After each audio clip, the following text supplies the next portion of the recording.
Shout out to all the youngest, man. I got a dream. It's a vision out there. Go take it. Go chase that dream. Swag.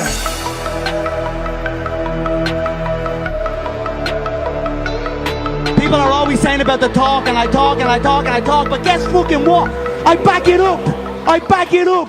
Bonjour à toutes et à tous, bienvenue au podcast La Sueur. Aujourd'hui, on s'intéresse à la NBA parce que oui, La Sueur c'est du MMA, mais surtout, la NBA c'est vrai qu'on en parlait pas tellement sur les podcasts ces derniers temps, et puis même depuis le début des podcasts, c'était surtout MMA. Donc là voilà, avec Mathieu de temps en temps, on reviendra un petit peu sur ce qui se passe en NBA autour de la balle orange. Et là aujourd'hui, on va parler des Golden State Warriors. Les Golden State Warriors, ça fait depuis 2015 qu'ils dominent la NBA. Il y a eu 2016 le fameux blow 3-1 lead.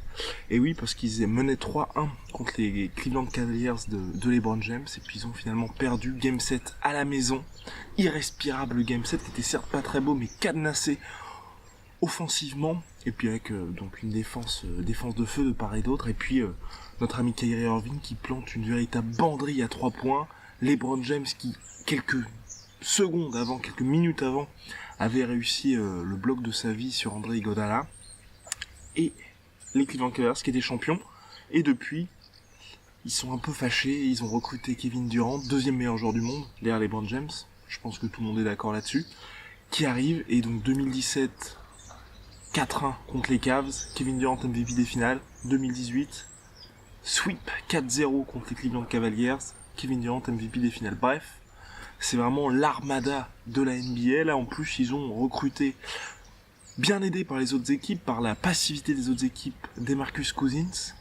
DeMarcus Cousins qui est un des, on peut dire 3 meilleurs pivots de la ligue. Je mets avec, un des 3 meilleurs pivots de la ligue. Et qui arrive là-bas, All-Star l'année dernière, première fois dans l'histoire de la NBA qu'une équipe en fait récupère à 5 All-Star de la saison précédente dans son 5 de départ. Il devrait revenir parce qu'il s'était blessé au tendon d'Achille. Il va revenir normalement entre décembre et janvier. Ensuite, il devrait être le pivot titulaire, enfin, selon toute vraisemblance. Et donc voilà, les Warriors là se retrouvent avec l'équipe, peut-être la plus belle équipe de toute la NBA de tous les temps, je pense. Parce que, rien qu'en y pensant, imaginez, vous mettez les Golden State Warriors là et vous laissez n'importe quel GM choisir les joueurs qu'il veut contre cette équipe-là. Vous prenez quoi? Vous prenez LeBron, vous prenez Giannis, vous prenez Anthony Davis, vous prenez... Qu'est-ce qu'on peut prendre à la main? Allez, Westbrook. Vous prenez Westbrook, là il manque une place, et vous mettez... Qu'est-ce que vous pouvez mettre? Vous mettez... Je réfléchis, c'est compliqué. Il faudrait quelqu'un qui se marie bien. Allez, on va dire Towns. Pour avoir deux big men. Voilà, et vous avez Towns. Bah, cette équipe-là, sur le papier, c'est pas évident qu'ils battent les Warriors. Enfin, rendez-vous compte de l'effectif, bref. Mais là, l'objet de ce podcast aujourd'hui, c'est est-ce la dernière chance pour Golden State? Parce qu'on a vu l'année dernière, c'est passé très proche contre nos amis de Houston. Et oui, parce que Houston menait, a été par 2 fois à un match donc de se qualifier, mais Chris Paul s'est blessé. Chris Paul s'est blessé, a dû laisser ses coéquipiers pour les 2 derniers matchs, et ces 2 derniers matchs où nos amis des Rockets menaient 3-2, ils ont perdu les 2 derniers matchs, privés de Chris Paul, blessé.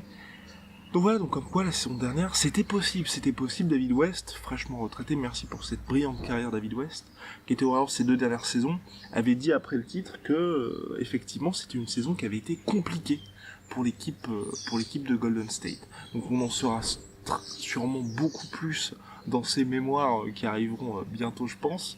Mais voilà, donc on sait que là les Warriors étaient plus ou moins prenables la saison passée. Et pourquoi la dernière chance?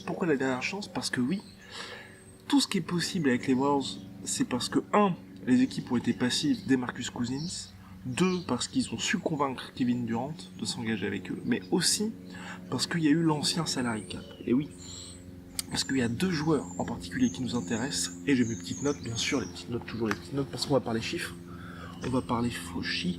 Donc oui, ce qui a été rendu possible par ça, c'est l'ancien salary cap, et le fait de signer notamment Klay Thompson. Avant ça, Stephen Curry pour c'était un contrat de 4 ans, 44 millions de dollars, ce qui touche aujourd'hui à l'année 44 millions de dollars, enfin 40 millions par an. Et nos amis Klay Thompson et Draymond Green, qui ont été signés pour vraiment rien du tout. Et eux arrivent en fin de contrat. Donc on va commencer dans l'ordre. Tout d'abord, le salary cap pour cette année, il est à 101,9 millions de dollars, qui sont à partager entre 15 joueurs. Les Warriors, là, avec leur masse salariale actuelle, ils sont à 142 millions de dollars. Donc évidemment, il va y avoir beaucoup de pénalités en termes de luxury tax. Pour l'instant, quand on dit que les Warriors peuvent exploser, quand je dis que les Warriors peuvent exploser, pourquoi? C'est parce que Kevin Durant, là, qui est aux Warriors depuis 2016, a encore prolongé. Il a prolongé pour 2 ans et 61,5 millions de dollars. Pourquoi? Parce que c'est un cadeau pour les Warriors. Ça leur permet d'économiser puisqu'ils ne prennent pas le Supermax. C'est grâce à ça qu'ils ont pu se permettre de prendre Cousins à 5 millions de dollars, mais aussi pour lui, il peut jouer la montre à la manière de LeBron James qui a fait tous ces petits contrats à chaque fois qu'il était à Cleveland dans l'espoir, en fait, de récupérer un contrat Supermax, en fait, une fois que le CBA augmente, enfin, quand il y a eu le nouveau CBA qui a été mis en place, et donc forcément que les joueurs peuvent avoir des plus gros contrats. Donc là, notre ami Kevin Durant, qui a un contrat de 2 ans, donc 61,5 millions de dollars. C'est un contrat de 1+1, ce qui veut dire c'est qu'à partir de la saison prochaine, comme chaque année depuis qu'il est aux Warriors, il pourra être agent libre. Certains disent qu'il pourrait partir. C'est vrai qu'il aura, selon toute vraisemblance, l'année prochaine 3 titres, peut-être 3 trophées de MVP, il aura fait son taf, et c'est vrai que tous ces titres avec les Warriors, certes, ce sont des titres NBA, mais il y a un tel gap entre les Warriors et le reste de la ligue, qu'il y a pas ça manque un peu de panache, si vous voulez. Et donc là, l'année prochaine, il sera éligible à un contrat de 5 ans avec les Warriors. Seulement avec les Warriors. Seuls les Warriors pourront lui proposer ça. Un contrat de 5 ans et 221 millions de dollars. Il aura 31 ans. Mais il peut, une nouvelle fois, encore signer un contrat d'1 an plus 1 an. Ça apportera de la flexibilité aux Warriors, et pour lui, ce serait très intéressant. Pourquoi?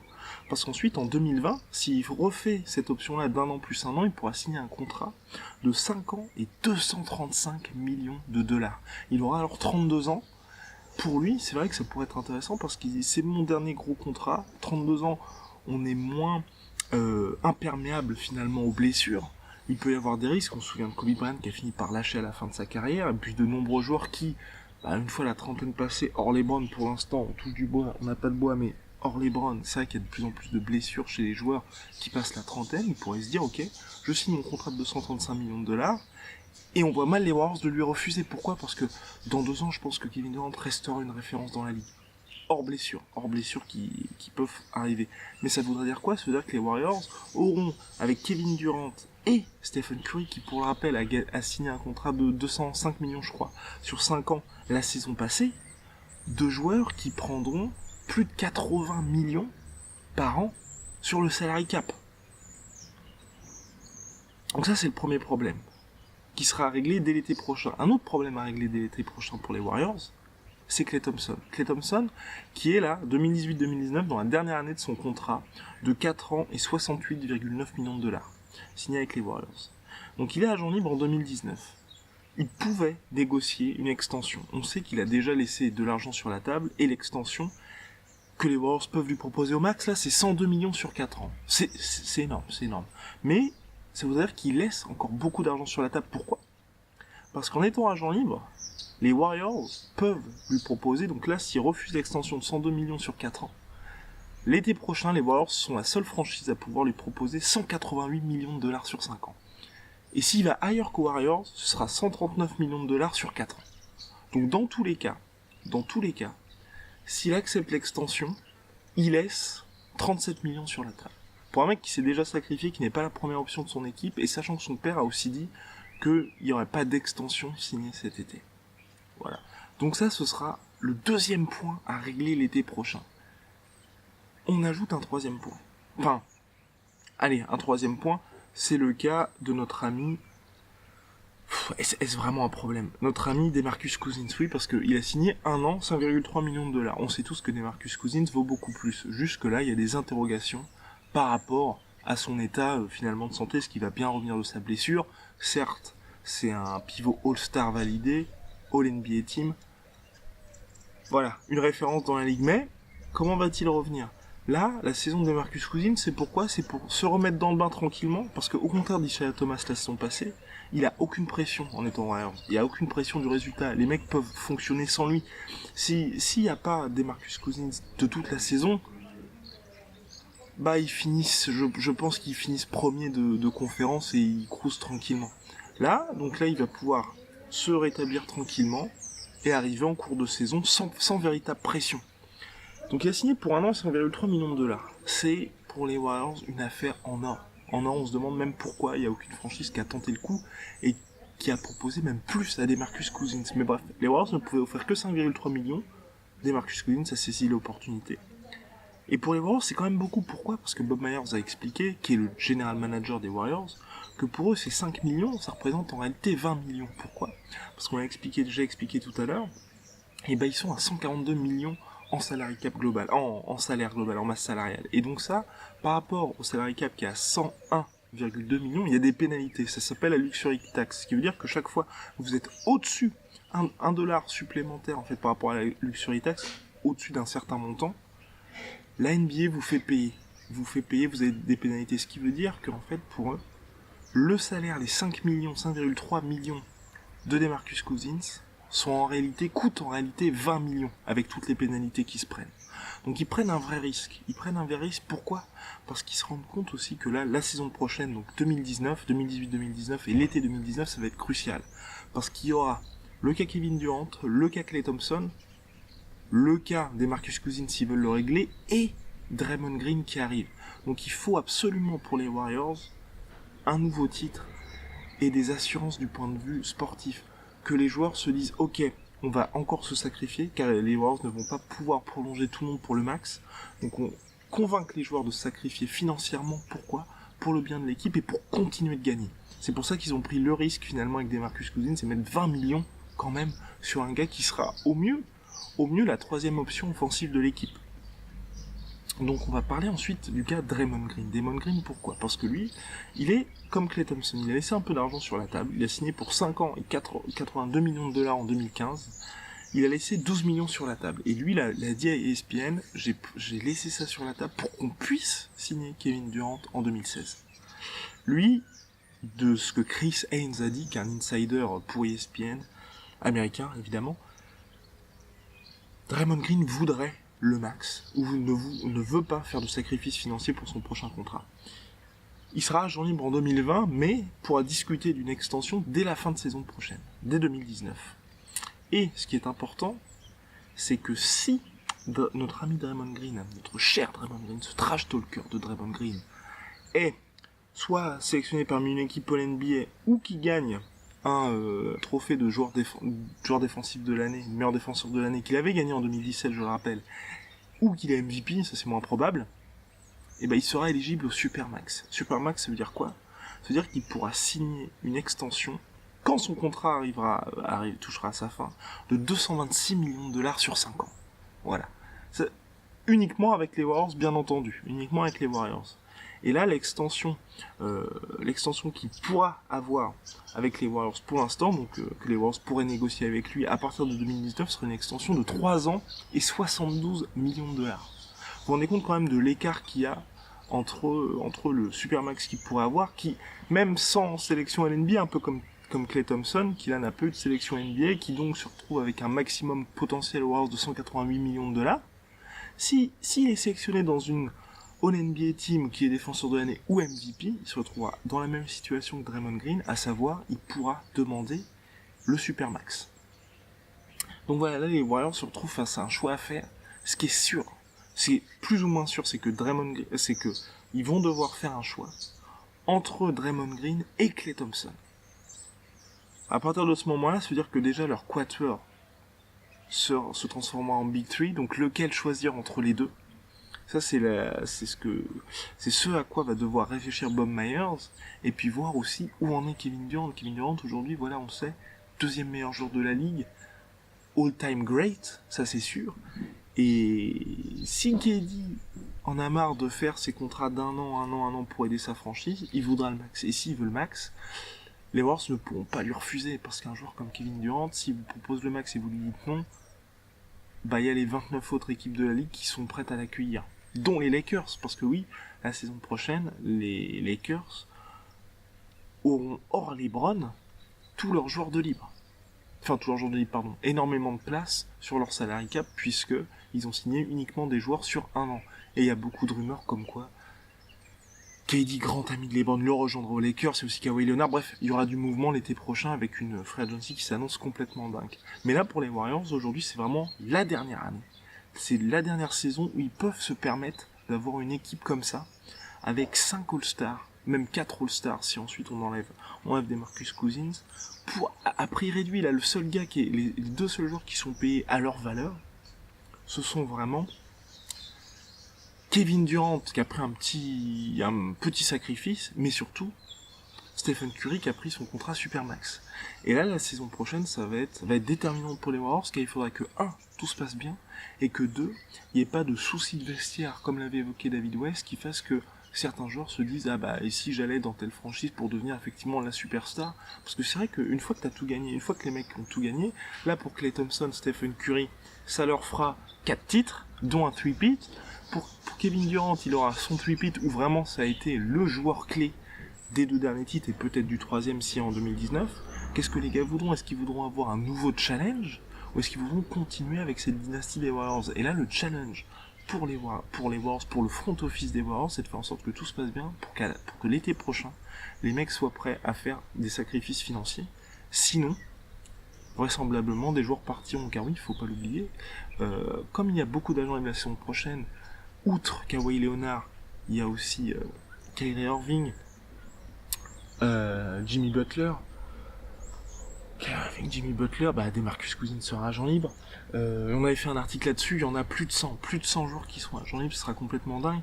Donc, le paysage NBA pourrait être complètement révolutionné la saison prochaine, et donc il n'est pas à exclure que des franchises comme Miami, qui étaient vraiment là beaucoup plus discrètes ces dernières saisons, ou même les Knicks, deviennent des super teams à leur tour en recrutant 2-3 agents libres. Donc, les joueurs des Warriors qui sont aujourd'hui, qui n'en sont pas les stars, donc à savoir Draymond Green, Klay Thompson, DeMarcus Cousins, pourraient se dire, ok, on va former notre propre équipe, tenter de faire une autre dynastie, un nouveau challenge sportif, dans telle ou telle franchise. Donc c'est pour ça, on dit, est-ce que les Warriors c'est leur dernière saison? Ils resteront bien évidemment compétitifs, parce que là, ils ont 5 joueurs, de calibre, ils pourront en garder grand max, financièrement, sauf si les mecs veulent payer une énorme luxury tax, qui est quand même improbable. Se retrouver avec 1 milliard en masse salariale globale, très improbable. Qu'est-ce qu'ils font, à votre avis? Ils resteront, dans tous les cas, ils resteront compétitifs, mais ce sera plus comme les dernières saisons depuis 2017, ou depuis 2016, pardon, où on sait, grosso modo, à la fin de la saison, que les Warriors seront champions. Voilà. Alors, est-ce que vous pensez que c'est la dernière saison des Warriors dans le sens des grandissimes favoris qu'ils sont aujourd'hui, où on sait, à l'instant T, au début de la saison, que grosso modo c'est plié? Pour moi, je pense vraiment que cette saison-là va être déterminante pour eux, et même pour la NBA. Il y aura vraiment un avant-après 2019, Summer 2019, parce qu'on va vraiment voir beaucoup de joueurs partir. Les Lakers qui seront, à mon avis, de retour, puisque LeBron James va, à mon avis, participer à la séduction de 2-3 agents libres de calibre. Et puis, la saison 2019-2020 risque, et puis je l'espère, d'être très intéressante du point de vue du suspense. Donc voilà, n'hésitez pas à nous suivre ou à nous poser des questions pour le prochain podcast. Je sais j'avais eu beaucoup de questions, j'avais répondu directement parce que j'avais pas fait de vidéo là-dessus sur la NBA, donc sur Snapchat @lasseur, Instagram @lasseur, Twitter @lasseur_off OFF et Facebook @lasseur. On répond à vos questions soit en podcast ou soit directement. J'avais reçu pas mal sur LeBron aux Lakers. Qu'est-ce que tu penses de LeBron aux Lakers? Je referai des vidéos, on viendra sûrement avec Mathieu, donc on fera le top 5 des favoris, sûrement de la ligue, et puis des favoris pour le trophée de MVP, pour tous les trophées individuels, et bien sûr on parlera des Lakers une fois que tout sera terminé, parce que là on a pu le voir, il y a encore quelques mouvements, quelques ajustements, donc on reviendra sûrement au début des training camps pour tout ça. En tout cas, merci de votre fidélité, à la prochaine, et n'oubliez pas, donc là cette vidéo va apparaître normalement samedi, et dimanche ou lundi, preview de l'UFC 228, Darren Till contre Tyron Woodley, le champion welterweight, et ce sera avec mes compatriotes, et collègues Rust et Polydomso. Merci de votre fidélité, à plus. Shout out to all the youngest, man. I got a dream. It's a vision out there. Go take it. Go chase that dream. Swag.